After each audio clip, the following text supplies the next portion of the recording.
Cerita seorang pria berhasil mengumpulkan tiket wahana bermain sampai 300.000 viral di TikTok. Pria itu bernama Fathel Ahmad Hizam atau disapa Fathel, asal Jember, Jawa Timur. Pertama kali kisah itu ia bagikan lewat akun TikToknya, @fathel_hizam. Fathel bisa mengumpulkan tiket dari wahana bermain sebanyak 300.000 dalam waktu setahun. Tiket ini ia tukarkan pada hari Selasa, tanggal 30 Maret tahun 2021 di Golden Market Jember.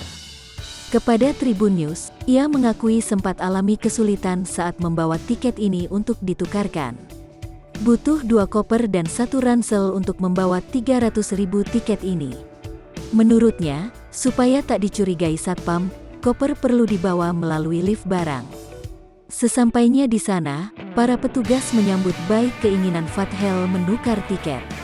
Saat dihitung, ternyata tiketnya berjumlah sekitar 307.000 buah.